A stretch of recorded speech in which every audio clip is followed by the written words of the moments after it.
Captain Mike here with you again on the second part of my fun with float glass series. This is not going to be all of it because I'm still awaiting some supplies, but I went ahead and fired up some of this float glass that we had slumped earlier and some pieces that hadn't been slumped so that I could show you kind of what you might expect using more or less non-compatible glass, hoping that we get some pretty good results. So what I've got here is I've got this tray that I slumped. It was flat and I just put the frit on top of it. We've got this mold right here. This is a glass thing, and it has non-compatible glass on top of the float glass. You know, it's stringers. And we also have this little piece right here. It was already slumped, and I just placed the glass. These are bigger than stringers. Maybe that's a stringer, but the rest of them are rods. I think they call them rods when they get bigger than stringers, and a little discussion about that in a minute. And lastly, I slumped this little thing I promised y'all that I would do. It's the stainless steel mold one, and it came right out without a problem. I forget what I paid for that, less than $1. So it's a great mold, and I'll tell y'all kind of what I found out. Some of these things, you more experienced glass makers and fusers, you'll already know this, so please don't laugh at me too much. These videos are aimed at people who want to try things that they want to save a little money. So the first thing we're going to start with, because it's kind of funny, was this piece. I took it out of the kiln last night, and I said to myself, "Self, your wife is going to love that." So it was still warm. It was about maybe 75 degrees, and it was time to quit. So I took it, and me and BC the barn cat, we run on down to the house, and I showed it to my wife, and she said, "Wow, man, that's pretty. I kind of like that thing, you know, and it's great." And she went on about it. So I set it on the counter and went on up and checked my email for something and another, and I heard my wife hollering, "Mike, you better get down here quick." And I said, "Okay." And so I came on down there, and I said, "What's wrong?" I figured maybe they was burglars or, you know, somebody come busting in. But she said, "I keep hearing things go ping over there."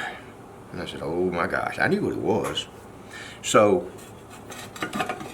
I looked at the glass and I couldn't find anything on it. So I went back up to my room. So this morning I came down and I held it up, you know, kind of like this to the light of the window. And sure enough, I could see little cracks. And they would be just tiny ones. You can't see them unless you, old fingers won't hold on to anything. You have to look. There'll be a little crack there, just a little crack here, and some over here, it's a little crack. And it popped and it pinged the whole time my wife was downstairs watching TV. Now, I expect this to bust completely. And it is really no big deal because this is, the frit on here is a bunch of frit that I made,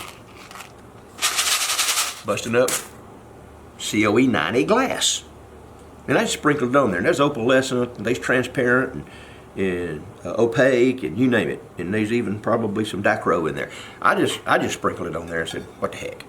And it worked, but it's not going to work on float glass. You're going to get cracks, okay? So that's 1/4-inch float glass, COE 90, and I got cracks. We'll see if this thing finishes up cracking completely before it's over with.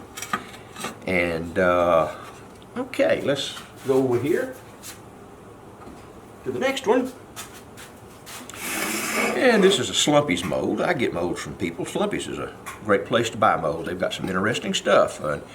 You can go to slumpies.com if you would like and look at their website. They've got some really neat stuff.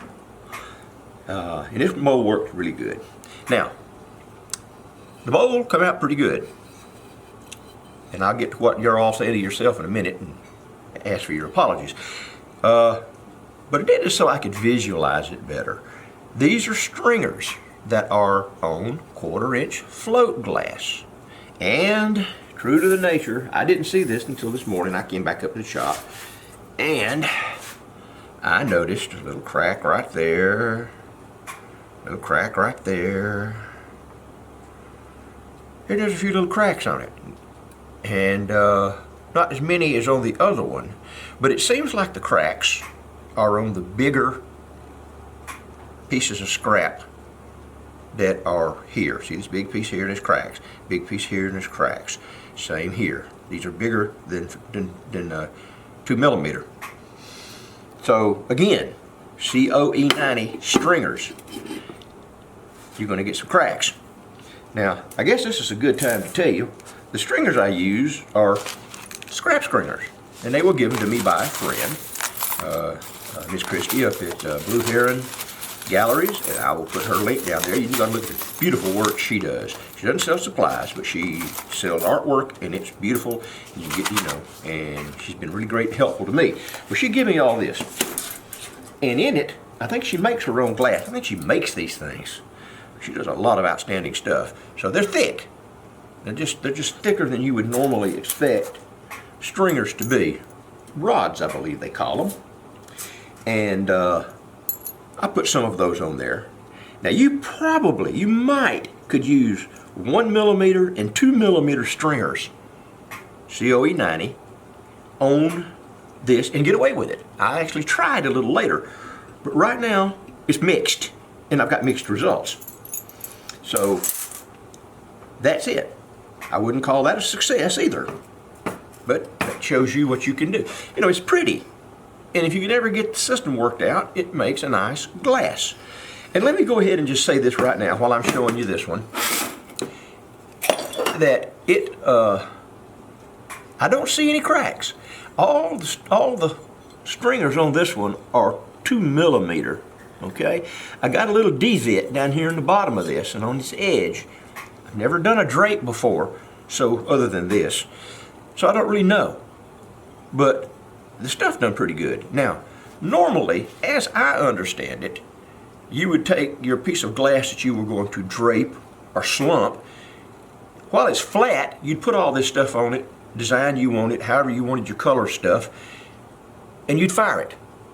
Probably full fuse, I don't know. You have to, tack full, whatever you want to do, so the stringers and the frit stay on the glass. And then, as I understand it, you turn it upside down. That would be the inside. I don't know. I have to do a little bit more research because I've never done this before. But this puts it on the outside, which is fine. In cases like this, it's not very visible. On like this, it's not too bad. It's a little duller on the inside, got a little texture from the mold, but it's acceptable. Okay? It's just a matter of whether you want that on the outside or whether you want it on the inside. Just keep that in mind, okay? Now, these are stringers. I've never used any of these. I've bought these, and they're bullseye, and they're 2 millimeter. This is an assorted pack, and comes in all kinds of colors. I'll use them on one of the projects so I know exactly what kind I've got, exactly what size they are, and a little later in this video I'll have an example of that, and we'll try to reverse this procedure and see what happens. So just wanted to kind of give you a heads up on that. And lastly is this, and it brings home some of the things that I talked about earlier. This piece was already slumped, and I went ahead and just laid, this is actually the first piece I laid out. I went ahead and just took some green pieces, and I separated just simply green. I figured they were all the same COE, probably 90, and just stuck them on there. They rolled around wherever they wanted to, and they're on the inside now because of the way I did it. However, all these pieces are greater than probably 3 millimeter. They're bigger. This looks like a 2 millimeter piece right here. Odd thing is, on this 2 millimeter piece, there are no cracks. There are none. on all these bigger ones, I mean, there's not only cracks, there's some concordial fracture. And concordial fracture is kind of what us flint knapping guys go with when we're making arrowheads. It means that the glass is going to shear off, it's going to have a thick spot, and it's going to feather out. And that's concordial fracture. It's the same thing as youngins back in the day shooting BB guns at plate glass windows. If you've ever seen any of those, they knock out a little round divot, and it's thick in the middle, and it just feathers out to nothing. So that's concordial fracture, and you got a lot of that on here. Several places. I mean, this stuff just, I don't know whether you can get a really, really good look at this or not, but we're going to try and see how much my camera will focus on it, and you can kind of see. So that ain't going to work. Okay? So until I get all of my compatible frit in, until I get time to do some work with the enamels, the metal and glass enamels, and some of the oven curable paints, that's going to be it. We'll put this thing in the box and wait for the stuff to come in, and we'll continue this video. Okay, we're back to some more of the coloring of this float glass and what I've done over the last day or two. I will show you what's fixing to go in the kiln, what came out of the kiln this morning, my observations, and then we'll load the kiln up. Since this is fun with float glass, we'll start with the float glass coloring, which was supposed to be the name of the second part. And I started off the other day, yesterday I guess it was, I took a large piece of 1/4-inch glass and I put stringers on it to see how it would do. Now this morning I came and it was busted like this. That's bad news. The good news is the stringers didn't do it. Evidently, from the looks of the edges, which are smooth right here, this broke very early on in the forming process, and it's got to do with my schedule. I was ramping it up too fast, I think. Whatever the reasons, the stringers are perfect. These are COE 90 stringers, 2mm. I see no evidence of them cracking or doing anything bad to the float glass. Anyway, I can save these pieces for another project, and I have a single strength piece of float glass over there that I put some stringers on. We're going to see how it does. But the first thing I'm going to do put in the kiln today is this, and it is again a piece of 1/4-inch float glass with 2mm stringers, bullseye stringers. This frit is frit that come from Laguna Clay Company, and they claim it is float glass compatible frit. And right there, I'll put their website on the in the connotations or whatever it is down the bottom. They had a whole lot of nice colors. The only thing they didn't have was red. I sent them an email. I'm waiting for an answer. Find out if they have red. But they have most of the others. But that's pretty good color. That was turquoise. So anyway, this is going in the kiln. And when it comes out, I'm going to put it in flat. I'm going to fire it. Then I'm going to come back and I'm going to put it on this mold right here. And so that's that one.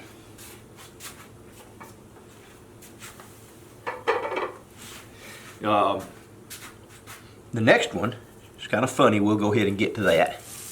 This is looks kind of like either a bad cartoon or somebody's trying to decorate a cake. But it's single strength float glass.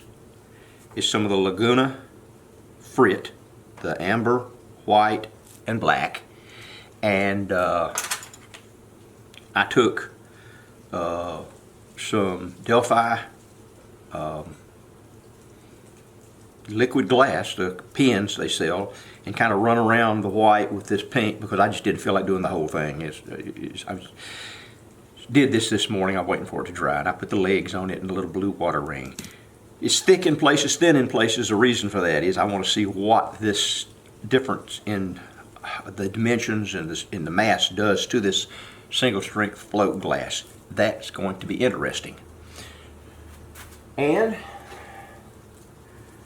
the next piece that I did is another kind of curious thing. I got to thinking, why can't I airbrush some of this stuff? So I took some of the, and this is float glass again, so we're still on the same subject. I took some of the colors that I get from Delphi, their ink pens. Let me get one of them. They sell a whole series of these, and I guess it's the colors they have made for them. But I took and mixed it with alcohol, put it in my little cheap Harbor Freight's airbrush, and I first put a coat of yellow. Then I come back and I did the fins in red, and then I tried to put a grid work on the back out of orange. We won't only know how that's going to come out. I can't see it, but if it comes out, it'll, after the firing, it'll do it. Of course, I just put the eyes out of some of this stuff here black. That's going to be interesting. Now, the problem I had with that cheap airbrush is it only comes with one nozzle, and this powdered glass, which is what this paint is, was having a real tough time going through it. It is doable, and I have got some really great ideas that I'm going to use this on, but we're going to have to see how this fires first. We'll see how this comes out, and then we'll work on that, and that'll be another whole video on airbrushing with glass paints. This right here, we're getting to the end of the colored stuff until it comes out of the kiln. This piece I did fire in the kiln. This is a piece of tinted float glass. It was kind of grayish tint, and I put bottle glass frit on it. Now the bottle glass frit doesn't flatten out like regular frit. It takes a higher temperature, but it did stick, and it did not crack this glass anywhere. So what I'm going to do, I think it's going to look neat. I know you can't see it on here, but the backside looks real nice. I'm going to fire it like this, with the pebbly side down. And it'll go in the kiln today, and we'll see how that comes out. And it's going to be a failure or it's not. Now, the other thing that I'm doing are these right here. These are tests, all tests. And they're tests of Delphi, Mako, and glass something. Glass line. Everybody makes this stuff. So I'm not endorsing any of them. I get paid for none of this stuff. But you know, I like to give the people the suppliers, I like to give them a mention when I use their product. So I got all these lined up, numbered, so I know whose is what. And I've got 1 through 6 here are Delphi. All the colors that I have, there's only about one color I don't have. And then I have some from, actually this is from another, I forget which maker it is. And then some of these are Mako and some of these are glass line. But that's the way they are. I have them numbered so I can keep them straight with my colors. They match my colors over there. And then this is an interesting project. I've got 5 colors that it's drying on this on this 1/4 inch float glass. That's ceramic glaze. I didn't do anything but just take ceramic glaze, stick it on the glass as thick as I could. I want the mass to react with the glass. When it dries, I'm going to fire this in a kiln, fire all this at the same time. And this is an idea that I got from Susan McGarry last night. She had watched one of my videos, the one with the dragonflies, and said that it was a shame that we couldn't do the dragonfly out of float glass. So she told me about something that she had read or saw at some time about someone mixing glazes, ceramic glazes with frit glass that, and they was using probably regular frit. And anyway, they got a color out of it. So nothing would do, but after supper I ran back up here, got me a whole bunch of scrap single pane float glass, and I made it into this really neat stuff right here. Of course, I've got you know, I think my sifter takes about 5 grades. But this is fine. So I took it and mixed it with it. Now I run a test this morning just to see what it was going to do in a microwave kiln. It will work. This is float glass, and it is mixed with the red glaze, and it doesn't fire real good in the microwave. There's too much air in this. It takes, you know, it takes some time. It should go through a regular schedule so the gas would escape. And this one was just really bad. In fact, it got so hot it stuck to my little kiln shelf thing here that I make.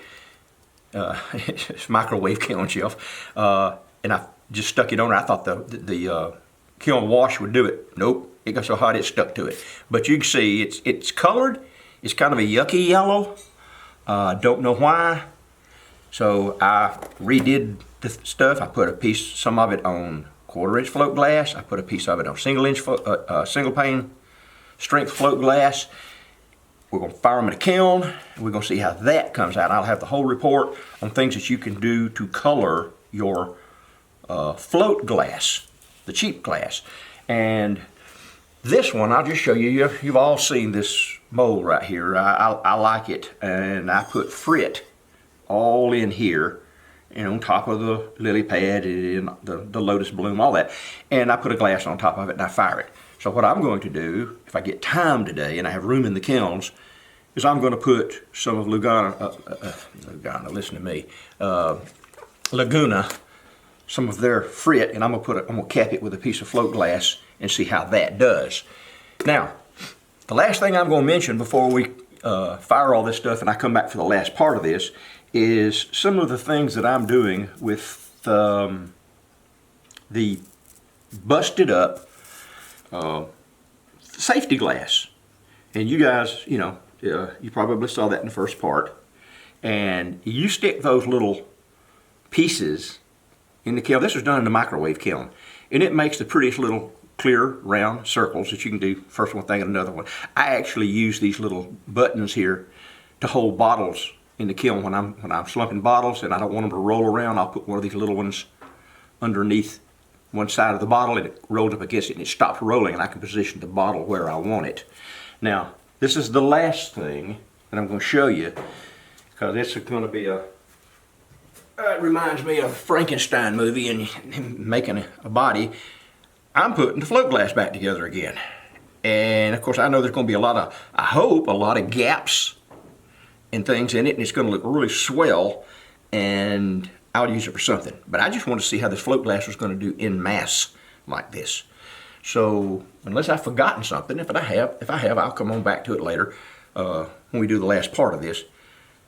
This is all getting ready to go in the kiln, and we'll have the final showdown on what does what, hopefully in a day or two. Okay, the results are in. Got good news and I got bad news. We'll start off kind of with the good news first.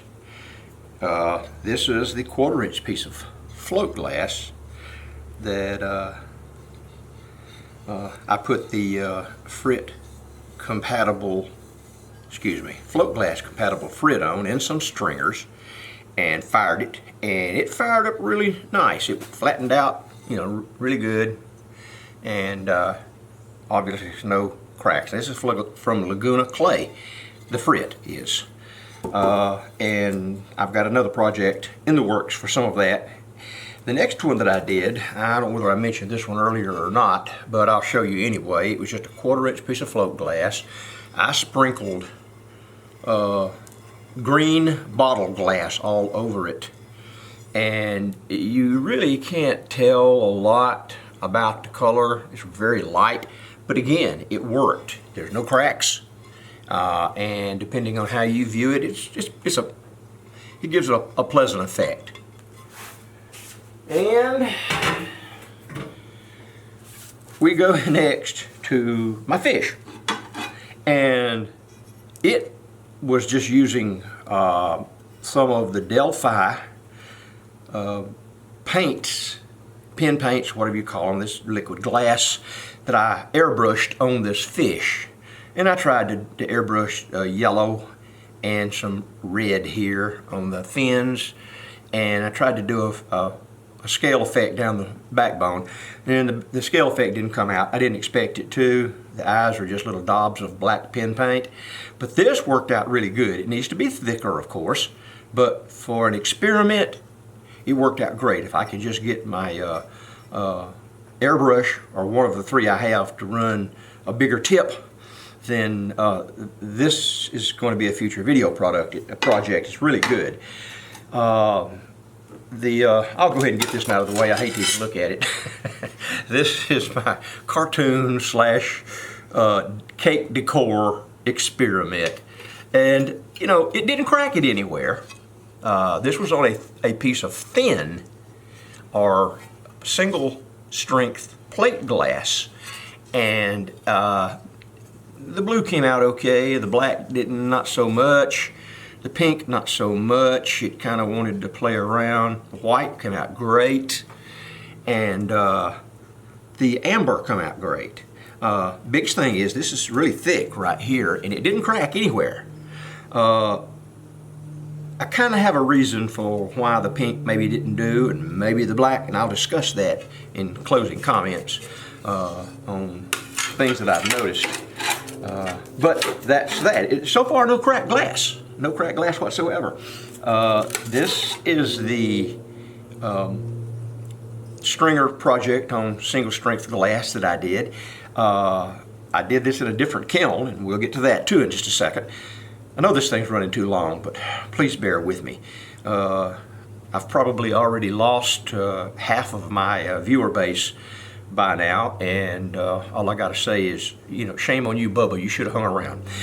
But anyway, it stuck. It looked out, come out really good. I know it'll flatten. Again, no cracks. Now I'm going to take this piece, and this was one of the failed projects I showed you earlier, part of this, where it busted down the middle. I went ahead and cut it on my wet Harbor Freight tile saw, and stuck it in this mold that I got from Hollander Glass in Atlanta. And it really works out good. You can buy these molds in different places, but Hollander is a great place to get stuff from. I'm going to take this piece, and I'm going to stick it in this mold and fire it this afternoon. Okay, but we know it's going to slump. I probably won't get around to that. This piece right here was another mold, one of them little slump molds, the lady's face, Forest Princess or whatever. This stuff is just too opaque. Just way too opaque. Did not crack it. Again, it did not crack it. But I'm going to take and using one of these really swell diamond, real thin kerf diamond blades I got from Susan McGarry off of Artfield. I'm going to slice this, and I'm going to re-slump it to see what it'll do. I'll re-slump it in this mold, which it cracked right down the middle. Do not know why, just boom, it cracked. Again, it cracked early on, so, you know, but it made a great, I wish it had some backlighting. It made a great pattern on it. I like the pattern. It's just that my schedule is too fast, and I know that. I know that. It needs to go slow and low. I'm getting in a hurry, folks. Running out of time. I want to get this video over with. I know better, but anyway, we're going to we'll discuss this part first, because this is analytical, and then I'll get to the last thing that I'm going to put in the kiln, and then we're going to wind this sucker up. These, if you remember, were the glaze experiments on double pane glass. Now, I know better. I've been doing ceramics far longer than I've been doing glass. I don't have a problem with doing ceramics. I do have a problem with my memory. I know that it takes higher temperature, at least cone 06, to mature glazes. So why did I put them in there and fire them at 1400? Because I'm a dummy, that's why. These glazes mature at about 1855. And this one right here in particular is a real pretty glaze. It's got all kinds of little shards of glass in it, and it comes out looking, you know, really neat. Not hot enough. Not hot enough. Plus, they weren't dry. The cracks come from the fact that I did not let these, the medium dry. I just stuck them in the kiln. They were about half dry. That's a no-no. Forgive me, I'm in a hurry. However, I did fire up these right here. Hopefully, we're not getting too much in the way here. These were the pen paints from Delphi and a couple of other makers. They went on wet too. They weren't completely dry. However, they did really well. These fired pretty good all the way. Every one of them from Delphi fired really good, except this one. Well, I don't think there was anything there. I think that it's just like that. Don't pay any attention to the devet. I didn't spray them. I just put them in there. These did not fire glossy. They are, I don't know which ones these are. It doesn't matter. I'll find out for myself. This black went shiny. Okay, it's from one of the companies, I don't know which. But these here, I think are from, let's see, I think those are from Glassline. Now, that's not, I'm not saying anything bad about Glassline. I probably didn't do them correctly. But you can see these again were too wet. They cracked. Again, these I fired, and just like before, again, they just had too much air in them, and they are also mixed. It's frit mixed with glaze, Dunkin' glaze, and so they weren't fired hot enough to do anything either.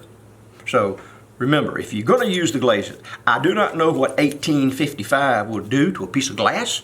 I got an idea, and I don't think it's going to be pleasant. So using glazes on the glass and getting the effect you want without the glass distorting or turning into a big round puddle, you're going to have to experiment with yourself. The only thing I can tell you at this particular point is none of these cracked the glass, which is what we're after. We're after figuring out how to color this stuff without cracking the glass.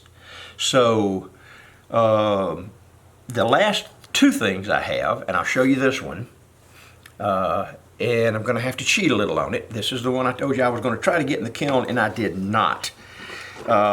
All of the frit on this main part, everything except the eyeballs, the red eyeballs, and the pink flower, are Laguna clay frit, compatible frit. I didn't have any pink, they didn't have any pink, so I used some of my pink 9/8 COE frit, and the eyeballs are just little beads. I know they'll work.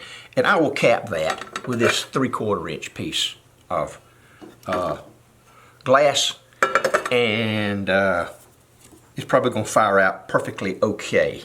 But sorry I had to use the pink on that flower. I would have liked to have done something else, but didn't have any. Two more things left. They have to do with the tempered glass experiment. It's not colored, but we're going to put it here because I told you I would. I have this swell little bee-mold tile that I made, and I fired it in there, and it just didn't fire hot enough either. I don't know which kiln I had this in now. I think I had it in my big Olympic, and I had about 4 tiers of glass in there, and believe it or not, each tier fires differently. It's a 220 volt big kiln, no top element. Some of it fired different than others, so be aware of that too. You need a glass firing kiln if you're really going to do that. I do fire stuff in that big Olympic kiln, but you can't get controlled results up and down it.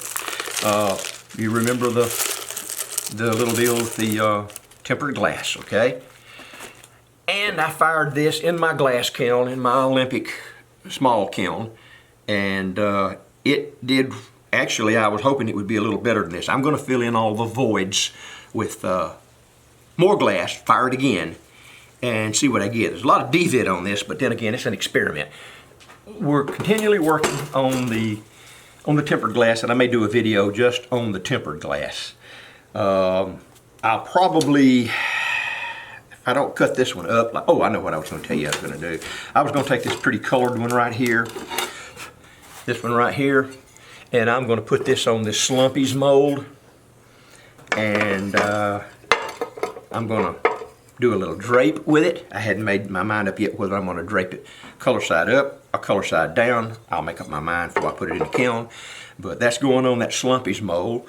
And if you hadn't got a catalog from Slumpy's, I advise you to do so. They got a great, great catalog, and they got a lot of molds. And this one is one that I wasn't sure of when I got it, but it has turned out some nice work. So definitely visit their website, ask for a catalog if you don't order anything. If you order something, they'll send one to you.